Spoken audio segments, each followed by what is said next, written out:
আসসালামু আলাইকুম। আমাকে যেখান থেকে দেখছেন আশা করি সবাই ভালো আছেন, সুস্থ আছেন, নিরাপদে আছেন। আমি কথা বলছি আপনাদেরই পরিচিত মুখ, প্রিয় বন্ধু, শুভাকাঙ্ক্ষী এইচ.এম. জসিমউদ্দিন চাঁদ, প্রোপাইটার চাঁদ ট্রাভেলস। আমি এই মুহূর্তে আপনাদের সাথে যুক্ত আছি পুরোনা পল্টন টাওয়ার, ৩য় তলা, ঢাকা থেকে। আপনারা জানেন যে আমি একজন প্রবাস খাতের ব্যবসায়ী হওয়া সত্ত্বেও প্রবাস খাতের যখন যে সর্বশেষ তথ্যটুকু নিয়ে আপনাদের দেওয়ার চেষ্টা করি, তার ধারাবাহিকতায় আজকে আপনাদের সাথে খুবই গুরুত্বপূর্ণ কয়েকটি বিষয় নিয়ে আলোচনা করব। আপনারা জানেন যে গত 12 থেকে গতকালকে পর্যন্ত আমি মালয়েশিয়াতে ছিলাম।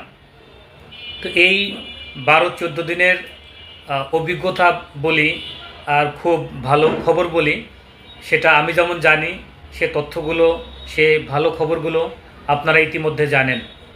আপনারা জানেন যে মার্চ মাসের মাঝামাঝিতে দ্বিপাক্ষিক বৈঠকের জন্য বাংলাদেশের উপদেষ্টা যাওয়ার কথা ছিল, তিনি যাননি এবং এ মাসে তিনি আবার যেতে চাইছিলেন। তার যাওয়ার পরিপ্রেক্ষিতেই তিনি না গিয়ে সচিব পর্যায়ে ঊর্ধ্বতন কর্মকর্তারা গিয়েছিল, তারা বৈঠক করছে এবং উভয় দেশের সিনিয়র কর্মকর্তাদের আলোচনার পরিপ্রেক্ষিতে আগামী মাসের দুটি মিটিং হবে, একটি বাংলাদেশে, একটি মালয়েশিয়া। সে তথ্যটুকু আপনারা ইতিমধ্যে পেয়ে গেছেন। আপনারা জানেন যে গত 16 তারিখ স্বাক্ষরিত চিঠিতে আপনারা দেখেছেন মালয়েশিয়া থেকে বাংলাদেশে উচ্চতর টিম আসবে, শ্রমবাজার সহ দুদেশের স্বার্থ সংশ্লিষ্ট গুরুত্বপূর্ণ অমীমাংসিত বিষয় নিয়ে আলোচনা করার জন্য। এবং আশা রাখি অমীমাংসিত বিষয় নিয়ে আলোচনার মাধ্যমে সব কিছু বিষয় নিয়ে আলোচনা হবে এবং MOU বা অন্যান্য যে স্বাক্ষরিতর মাধ্যমে সকল কাজগুলো সম্পন্ন হবে। পাশাপাশি আপনারা জানেন গত 23 তারিখে স্বাক্ষরিত আপনারা মালয়েশিয়ার আরেকটি চিঠি দেখছেন, যেখানে বাংলাদেশের শ্রম উপদেষ্টা অর্থাৎ শ্রম প্রবাসী কল্যাণ উপদেষ্টা তিনি যাবেন, 14 তারিখে যাবেন একটা 50-এর ফ্লাইটে, যেটা আমি সর্বশেষ জানতে পারছি। এবং মালয়েশিয়াতে সকাল 10:30টায় এবং দুপুর 2:30টায় দুটি মিটিংয়ে উনি অংশগ্রহণ করবেন। সেখানে শ্রমবাজার সংক্রান্ত এবং দুদেশের স্বার্থ সংশ্লিষ্ট অমীমাংসিত বহু বিষয় নিয়ে আলোচনা হবে।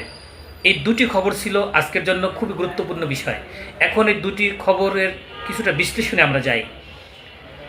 আপনারা জানেন যে মালয়েশিয়ার বাজার 22-24 সালের কলিং গত বছরের 31শে মে বন্ধ হওয়ার পরে এই বাজারটি তৎকালীন সরকার চালু হচ্ছে আগামীকাল, আগামী মাস, এরকম করে করে সেই সরকার চলে যাওয়ার পরে বর্তমান সরকার দায়িত্ব নেওয়ার পরবর্তীতে আজকে পর্যন্ত আমরা অনেকগুলো তথ্য পেয়েছি, অনেকগুলো কথা পেয়েছি, অনেকগুলো ওয়াদা পেয়েছি।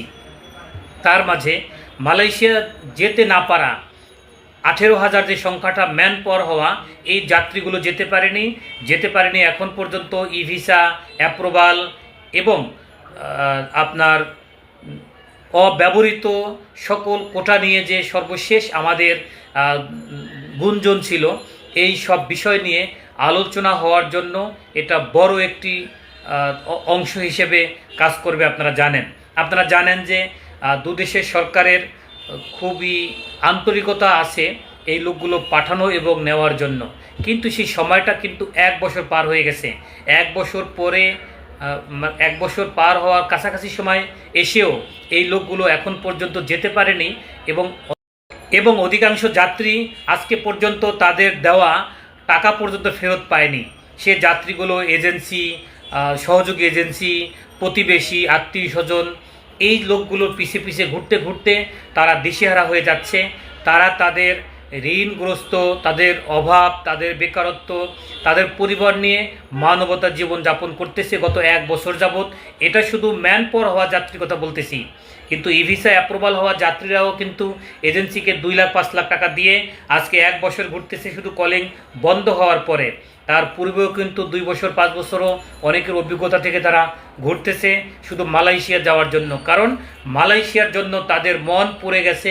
মালয়েশিয়ার জন্য তাদের যে অন্তর থেকে যে সাড়া দেওয়া, সেটা দেওয়ার কারণে তারা কোনোভাবেই মালয়েশিয়া ছাড়া অন্য কোনো দেশে যাবে না, অন্য কোনো দেশ নিয়ে তারা স্বপ্ন দেখতেছে না।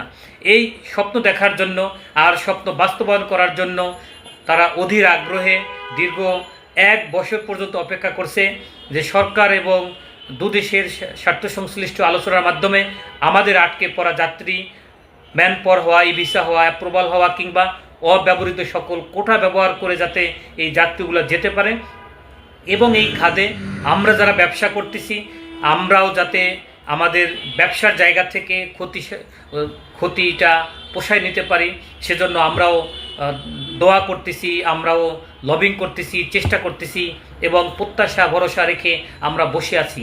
আমি গতকালকে মালয়েশিয়া থেকে আসছি। গতকালকে পর্যন্ত আমার যেটা চিন্তা চেতনা কিংবা মালয়েশিয়া ভ্রমণে এই 10-12 দিনের অভিজ্ঞতায় আমি যেটা দেখেছি যে মালয়েশিয়াতে বহু শ্রমিক দরকার।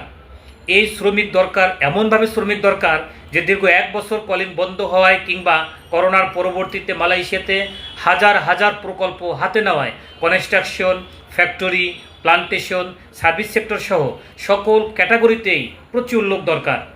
এখন আপনি বলবেন যে ভাই 22-24 সালে যে লোক গেছে কত মানুষ বেকার আছে, এই সংখ্যাটা কত?